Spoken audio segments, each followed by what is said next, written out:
All right, I think that is working. Wonderful. Welcome, welcome everyone. This this is the first time we're doing a LinkedIn live, so bear with us. But everyone who is watching, welcome. Um, I'm your host Rory de Goede. I just we'll start with an introduction first. I run a small recruitment business for Microsoft Dynamics, but I also run a podcast called Dynamics Compass, which is typically aimed for decision makers that yeah need that welcome any kind of education, and normally that's on very dynamics specific topics.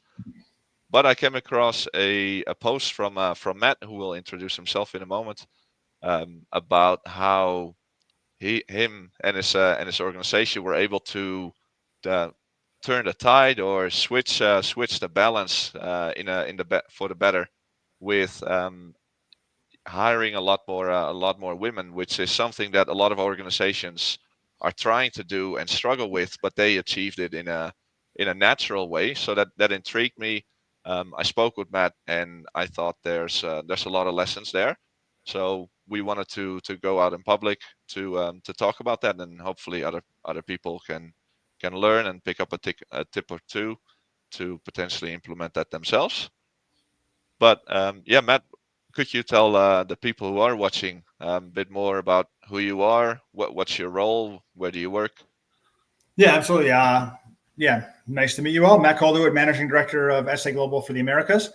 SA Global is a predominantly a Dynamics partner, focused heavily on the service-centric industries. So think architecture, engineering, home builder, implementing the full range of the Dynamics platform and appropriate applications behind that, including all of the other Microsoft applications as well. All right, perfect. Well, let's kick off. We've got 45 minutes scheduled. I'm not sure if that's too long or too short, but we'll see how we go. Um, starting in the past, how would you describe the diversity balance at SA Global Americas when you joined 4 years ago? Yeah, great question. So I think it was a blessing for us 4 years ago. So we had SA Global had divested its shares in the Americas, and we were able to start from scratch. So we started with about 5 people 4 years ago in the Americas as we built it back up. So we had the Mhm. blessing of starting with a clean slate without carrying a lot of historic legacy through. So it was definitely a blessing in that aspect. All right. And how would you describe it today? Yeah, today. So right now for the Americas, we're about 100 people. I think the balance sits at 56 on the women's side to whatever the number that is, 45 44. something on Yeah. the 44 on the male side. So I think we've definitely grown a lot over that period. Yeah. SA Global is about 1,000 people globally. So we're in 26 countries around the world as well. So the Americas is just a small component of our larger footprint, and we rely heavily on our other locations as well to help us deliver across the U.S. and Canada. All right. So what intrigued me the most in your post? So a little bit of background. So in my field in recruitment, I have dealt with a lot of organizations, including the big four accountancy firms, that were really pushing the agenda to get more women on board, and they tried all kinds of policies to roll it out, but it was always a struggle. But in your LinkedIn post in October, you put that by hiring the best person for each role, you ended up with more women. So could does that mean then that it was an accident that you ended up with more women, or was it something very deliberate? It's a great question. I think it's a little bit of both. I think it's a mindset and a recognition thing first. Like when we started 4 years ago, myself and Ben, who were brought in to kind of build the Americas from scratch, thought a lot about this issue. We talked about this issue up front because everyone talked about women in tech, and it's a boys' world, and there's not enough women in this space, which I always kind of thought was bullshit. I didn't have the numbers exactly to prove it, but at the end of the day, it just didn't quite feel right. And it just felt like old thinking. Yeah. So as we started from scratch, we really wanted to make sure it was balanced, not balanced, it was equal from the beginning. So we had 100% remote workforce. We don't have any core offices. So that way we can hire the best person for every single role. Doesn't have to be the best person that's within 50 miles of this particular office. It can be the absolute best person for the role. That also opens up things like work-life balance a bit more. It allows you to manage different things, can manage a family life for a man or a woman a little bit better when you're working remotely. So that leveled the playing field. We looked at maternity leave to make sure we had a good policy around that. As two, white men making decisions on the behalf of the company starting as well, we had some great insight from some local coaches and people that we trusted as well to make sure that it was set up to be equal from the beginning. So there wasn't the boys club that went out drinking on a Friday afternoon where people get hired, which I've seen that over and over across the industry and heard stories of that as well. We tried to make sure that there wasn't any limiting paradigms for different groups of people coming into the organization from the beginning. So there's a lot of deliberate thought around equality, but it wasn't deliberately thought about we have to hire more women than men. It was how do we just make sure we're truly driving equality from the very, very beginning. Okay. So hiring women wasn't the agenda. It was having equality. Correct. So to answer the other part, of your question then, so is it an accident? In some ways, yes. I mean, at the end of the day, it was who's the best person for the role? How do we hire that? Then when you start from without a substantially male-dominated workforce and you truly hire with equality from the beginning, naturally, a lot of the leaders immediately filled in were women. The balance of the executive team also aligns more women than men. And I think that's just kind of naturally flown through. So I think that so it proves my point without the data behind it, that there isn't a lack of women in the industry. It's just a lot of the men that have predominantly dominated that space are hiring more men and haven't looked at things through a true equality lens. So I think it's fantastic that in a lot of ways it was by accident and it's naturally just happened. So by just removing some of those limiting beliefs, limiting paradigms, it's just allowed for a far better gender balance. Yeah. And apart from the what do you call them, benefits and work setup and flexibility, was there anything else that you guys set up from the start, like your leadership team or your first hires had to be a specific kind of profile? The first hires always had to be the best person for whatever role that they were hiring, and that always was paramount. For every new person that starts, we have an induction, as most companies do. I personally walk through the diversity and inclusion aspect of that as well, just to make sure. And we have a big emphasis on subtle acts of harm. Being a global company, having offices in 26 countries, I think English is our second most native language across the globe.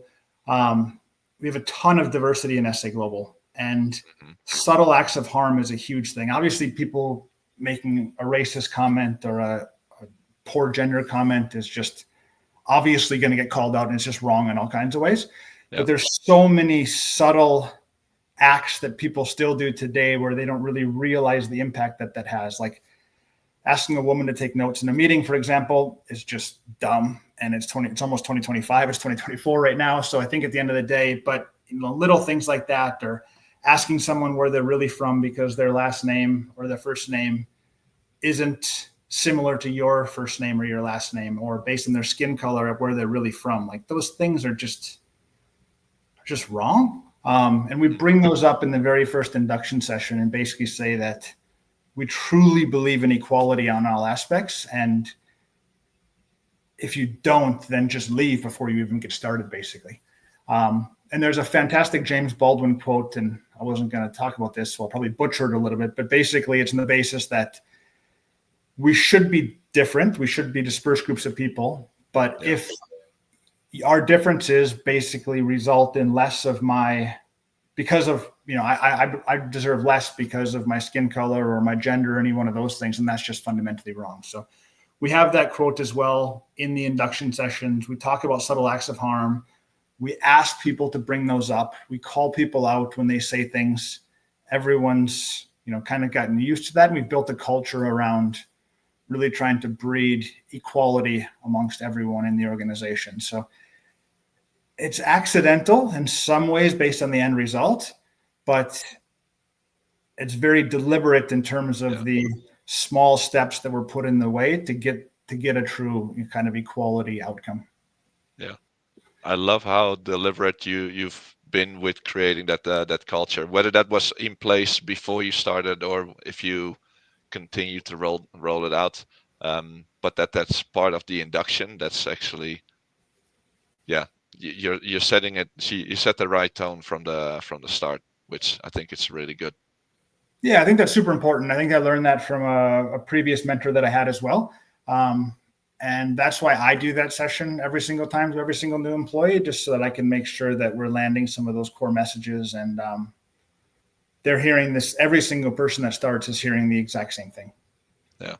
Instead of a few posters on the wall, it's actually being discussed about or being discussed. Yeah, it's being discussed and it's being raised. And I think it is common sense. Most of it is common sense now. But I think especially around subtle acts of harm is like there's just a lot of things slip through the cracks still. There's a bunch of things in the English language actually that also aren't necessarily exactly appropriate going forward. But we just talk openly about that, and we ask people to raise it, and we ask people to speak about it. Because we're a 100% remote culture as well, we kind of allow for 4 or 5 minutes of chit chat at the beginning of some of the meetings.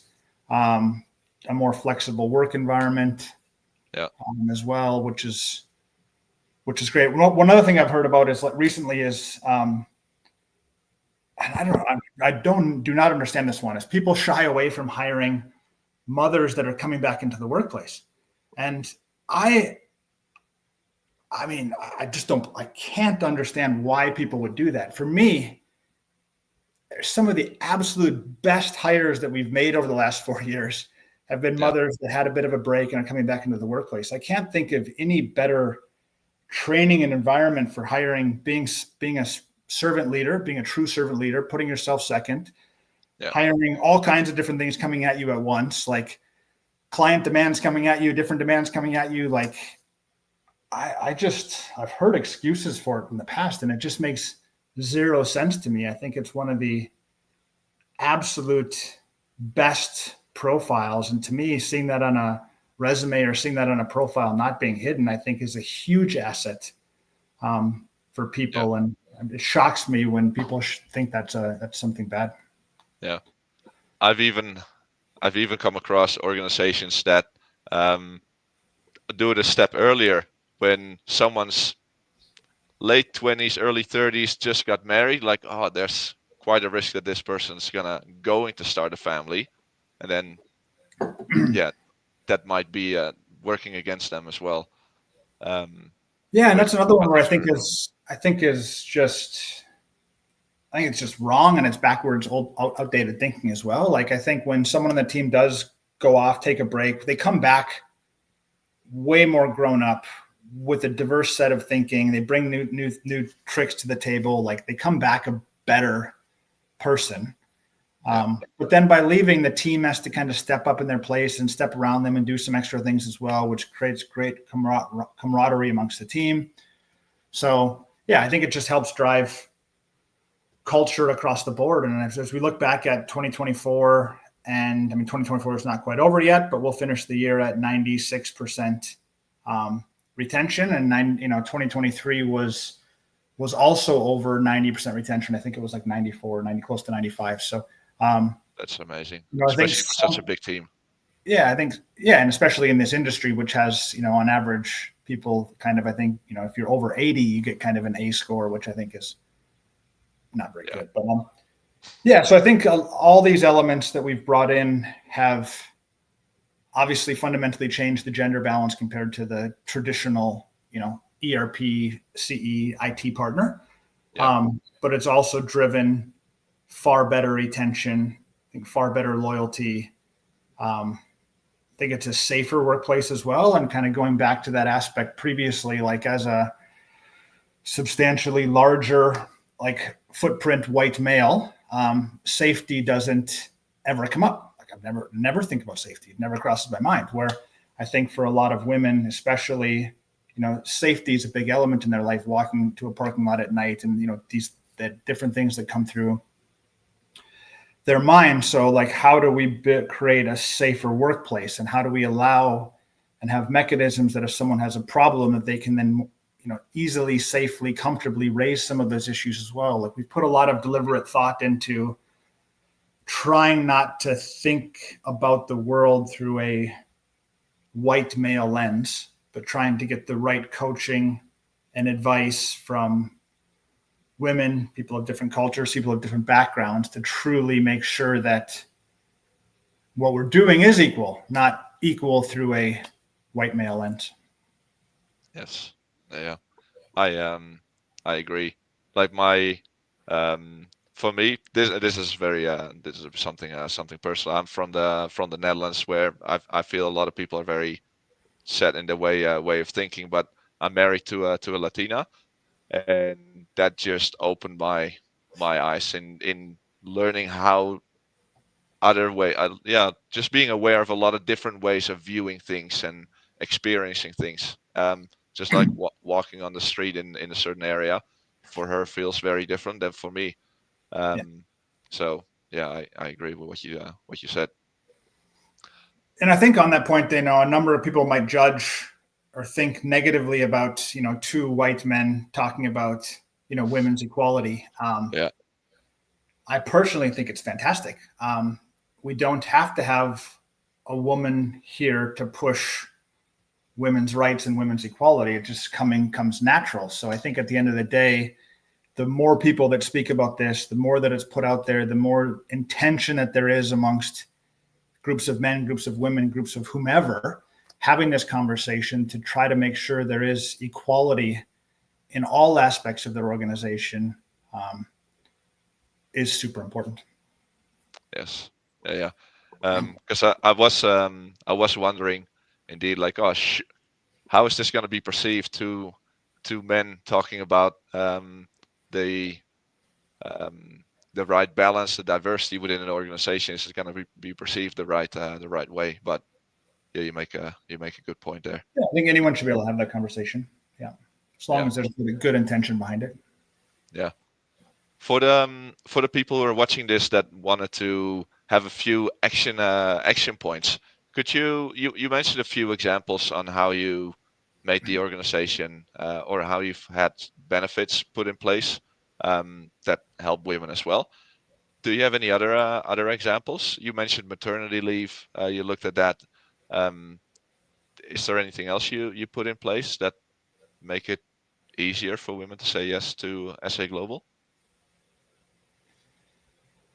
I think I think a lot of the rest of it just comes around equality, and I think a lot of it starts with leadership as well, making sure that the leadership team is balanced. I think at the end of the day, that that naturally happened, by looking at things through an equality lens, and Yeah, by doing so, that also helps every level in the organization. It just kind of automatically flows into the other levels in the organization. So I think those things helped. I think talking about it is important, but not forcing it. It was never forced. It was never like, oh, that we have two candidates. That one's a woman. That one's a man. Let's hire the woman because we should. It was like, who is the best candidate for the role and what yeah, skills do they bring? So I think mindfully talking about it and thinking about it, is super, super important. But I don't think you have to put in policies that says we have to hire a woman for this role, or we have the next, 8 out of 10 hires have to be women. yeah, I also don't think that's fair. I think on the other side that you should hire the best person for the role. So I think as long as you've thought through, is your company set up to be successful with more women? Are women looked at as equals amongst everyone else? Then those are the most deliberate key things that you have to do. It shouldn't be forced after that. It should just naturally flow. yeah. Which and these are experiences that I have. You just mentioned a few, but I've also had clients that said, "Oh, whatever candidate you put forward, the first person we interviewed has to be female, or every shortlist you send us needs to have females on them. Otherwise, we can't proceed with the interview processes." But is there anything that you did change about your recruitment strategy, or your interviewing process, for that matter? No, nothing that but I can't say that. I don't think our interview process was biased from the very beginning. I think organizations that are massively male dominated have a bias that needs to be addressed. Like Yeah, we didn't have that legacy coming into SA Global Americas, so we were able to set it up to be balanced from the beginning and non-biased from the very, very beginning. But I think organizations that are forcing those things like you talked about are making up for them digging themselves a hole in their past. So I think at the end of the day, yes, now they can go force women to be hired over men to help bring that back. But there's something in the culture, there's something in the interview process, there's something ingrained in that organization, I believe, that got it that lopsided from to begin with. So I think what they should really be doing is looking at themselves in the mirror and figuring out where does that imbalance stem from. yeah, And oftentimes that starts at the top, looking at their direct leadership team. That's one of the easiest ways to initially tell in an organization, I think. yeah. How should it be, the leadership team? I think it just if there's not balance in the leadership team to begin with, there's probably going to be non-balance as you go through the rest of the organization. Because it all flows down. Yeah. That makes sense. So even your interview process, you haven't given it too much thought. It's just the people within the organization. Doesn't matter who would interview. Well, it does matter who, but not what gender interviews this candidate. Yeah, that's not something that There's you. no gender matching process in that. We don't really think about it. We thought about equality from the beginning, but we don't have to then think about making it match up. I mean, naturally, based on the balance that we have, I'd be shocked if most people don't have an interview from a man or a woman because they're going to go through multiple interviews and it's, Yeah, 55-45. So at the end of the day, they're most likely going to get an interview from either side, but it's not a forced process that we run through because we're not trying to change. Um, yeah, we didn't dig that original hole to kind of begin with, so it's not something that we're forcefully trying to change. We're letting it naturally evolve. yeah. Um, and would you accredit this all to SA Global having a people first policy? Yeah, 100%. I mean, I don't know any consulting organization, any organization in the world that can't have a people first policy. I mean, at the end of the day, like every business evolves around people. People are Yeah, unique. Diversity brings so many different ideas to the table, which is absolutely fantastic. So I think every business is a people first business. I think not everyone sees it that way. And I think the businesses right. that don't see it that way I would never work at one of those that didn't see it that way. I think the people are our biggest asset for sure. And you need to, find a way to treat them that way. So, by no means are we perfect in any way, shape, or form. I mean, we have lots of things to work on. We have lots of things to improve. So many things that we can do better. But yeah, I think truly believing that our people come first from the beginning and instilling that culture into our leaders makes a huge impact.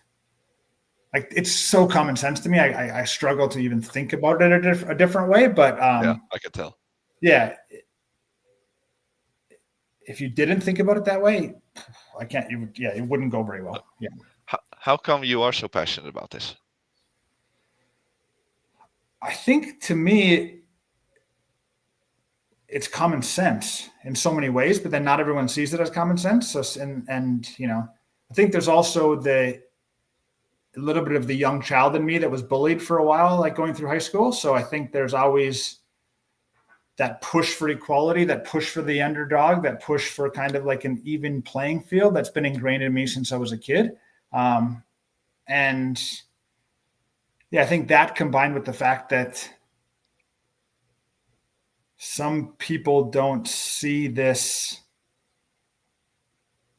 at all. And it just, to me, it's just so right and so common. It's just common sense. And I think that's where it really kind of becomes passionate when it's 150% of myself believes in this, but then other people just don't. I struggle to understand, their viewpoint. Which is why you wanted to come on today to Yeah, talk sure. about it. Yeah, and why I made the post. And at the end of the day, going back 4 years to when we built SA Global Americas, it was an important topic, and it was an important thing that we wanted to address then. It was important that we set up the company to be successful from the beginning, people first, balanced, equal in all the ways that we possibly could. And by doing that and put those building blocks in place, it's naturally evolved into that, which I think is fantastic looking back over the last 4 years to realize that those small, deliberate things we did back then, which seemed quite small in their own rights, have built and created this flywheel that's gotten bigger and bigger and bigger. And now I don't have to do anything at the end of the day. I don't even interview that many people that we're hiring. The team does. And now it's just naturally evolved into this it's just the way it is, which is fantastic. And amazing retention rates, which speaks to the success of the culture that you set up. Yeah, I think that's super proud of that as well. And I think that's important. But I think a lot of those same building blocks that we put in originally are also why those retention rates are so high. Yeah. So I know a lot of companies that don't have the balance right, and there could be many reasons for that. But what advice would you give other organizations where it's not happening naturally? Yeah, that's why I understand how some people could judge two men talking about this issue. So I think in that aspect, if there's a group of men in that organization that has a major problem with their ratio, then they should definitely everyone should seek outside counsel to begin with, people that are experts in the space to try to get advice. But they should probably force some things to make some changes. Otherwise, nothing won't change.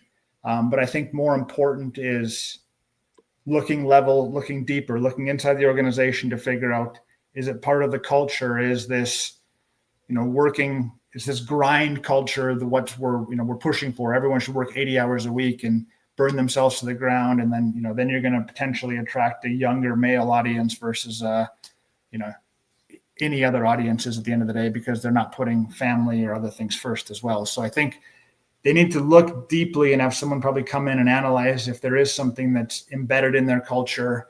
Are their benefits fair? All those sorts of things. But I think, they should get professional external help to go in and really look at their organization to figure out why they have such an imbalance. It's probably obvious for the outsider looking in. But they need to see it for themselves. That's the magic that coaches have. Like Without they just point out the obvious, but sometimes you just need that external look. Yeah. Or that external person having a look.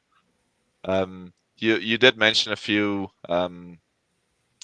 positive effects, but how else has what other positive impact has it had that you've got this balance so right? Yeah, I think the care and concern that we put into our people first culture has resulted in this amazing care and concern for our clients. Unlike I've ever seen before, the amount of escalations in this industry around, around projects, the whole ERP, CRM industry. Historically, you can look in the news, there's a bunch of different escalations, a bunch of lawsuits that have happened globally, and SAP, Oracle, all over the place. We have very few escalations, very, very few escalations. I think there's a lot of care and concern from the beginning, understanding some of the smaller things that are happening in projects that could get brought up faster. I think bringing the subtle acts of harm to the table faster, bringing other issues up faster allows us to better deal with it. We communicate better as an organization, which is stereotypically would be a more female trait than a masculine trait. Talk about our feelings a lot more in the organization as well. I think at the end of the day, there is an element of daily stand-ups where people do express, how they're feeling. Also talk a little bit more about what's happening in their personal life, because we believe that they should bring their whole selves to work. We talk openly about mental health challenges. Personally believe that everyone at some point in time in their life is going to go through what could be considered a mental health challenge. Now, there's varying degrees of severity with that as well, which I understand. But I think openly talking about those things, not being afraid of raising those things, leading by example. I've talked multiple times. I've made posts publicly on LinkedIn as well about my brother's death as a kid and how that impacted my life going forward for the bad, and some elements it made better. And I've talked very openly about the mental health challenge that that's caused me. And I think by being vulnerable and genuine from a leadership point of view at the beginning, that allows for vulnerability and genuineness across the entire organization, which just naturally makes it easier for people to raise a concern. Like, hey, I think this project might have a problem because this is happening. We should talk about it, which allows us to address things before they become bigger problems. I think just naturally allowing the space for all that, allowing people to express their feelings, allowing people to bring their whole selves to work, just makes it a more real place to work. Like, you can talk about anything. You could bring anything. Like, anyone on my team could call at any point in time and talk about whatever they need to talk about. It could be something that they consider super embarrassing in their personal life. It's important to them. We're going to speak about it, what we can do to help, how are we going to deal with it. Like, nothing is not on the table. And I think that creates a culture of just trust, openness, and support, which everyone just feels more of a part of. You sound like a real human. Well, I think that's good. I mean, I am a real human, but I think at the end of the day, I think we try to bring a layer of just humanness to this. Like, none of us are perfect. Yeah. We all have flaws. Bring your whole self to work. We'll deal with it. We appreciate those flaws. You've learned from those flaws. We appreciate diversity. We appreciate other views and opinions. Like, I think it's common sense, and it is about being a human. But I said it jokingly, but from what I've seen, having worked for different organizations, people feel, and I've had it as well. Like, when you show up for work, you're a certain character. yes, You're a professional now. You leave your personal stuff outside of working hours, but yeah, it's not it's not natural. Like, we are all humans, yeah, and what you described and how you've been able to roll it out. Because when you started answering the last question with get people to be more open and vulnerable as well, like, you can't really have that as a policy, or that we're going to do a stand up in the first 5 minutes, share a weakness or share something that made you emotional. Like, it doesn't work that way. The only way that works is indeed if the people from the top show that first. And I've seen your post indeed about the mental health, mental health, and that you're in a group outside of work as well where you support other men.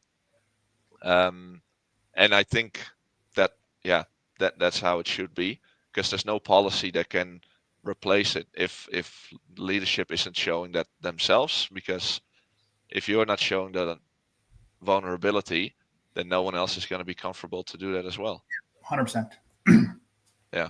So I loved everything you said right there, and it makes it very human and therefore a very appealing place and team to be part of.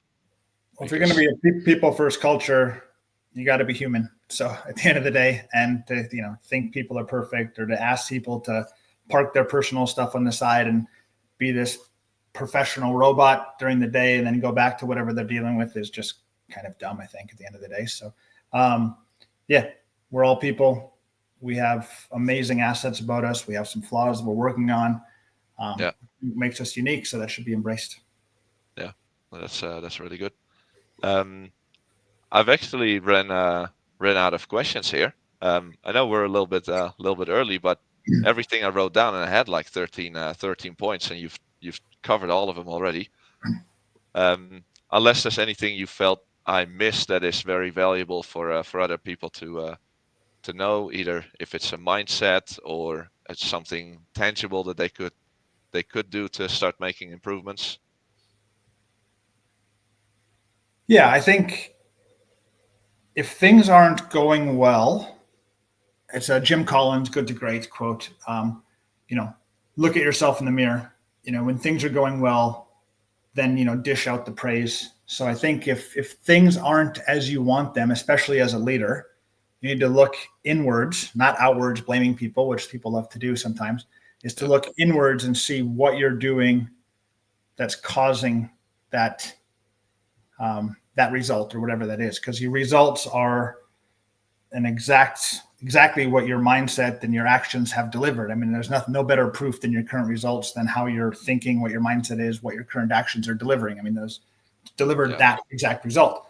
So if that result is not what you want, you need to look inside and see what needs to change. So I think that's really it in summary. I think you covered everything else. Thank you for giving the platform as well to have this conversation. I think it's super important. I think it is common sense in a lot of ways. Not everyone believes that, or not everyone understands that. So happy yeah, to, if this makes a change on one person, then yeah, that's all it takes. That's where it starts. yeah. And I didn't want to that. Yeah, I don't know. This is probably not controversial, but I didn't want to wait till International Women's Day because this should be a topic that's important Yes. every day and not just at 1 week a year. Yeah, This should be there, talked about, and actions taken every without a day of doubt. the year. Without a doubt, 100%. Yeah, Matt, it was great having you. Thanks everyone for watching as well. Again, this was the first time we're doing this. I believe if I end this stream, a recording should be saved and we will share it. But thanks everyone for watching. And Matt, yeah, great to hear about the testimony and the success you've had with building such a team, such a great team that wants to work there and wants to stay there. Like getting people in is one thing, but keeping them, that's yeah, that's not easy. So you're doing something right, and I think we learned today how you're doing it right. I So appreciate thanks for that. We sharing. have we have a beyond amazing team. Everything we've done is really thanks to them. So yeah, thank you, Rory. Thanks for those that have listened. Obviously, my LinkedIn details are out there as well if anyone has any questions or wants to talk. So thank you. All right, take care. Thanks everyone for watching. Bye. Bye.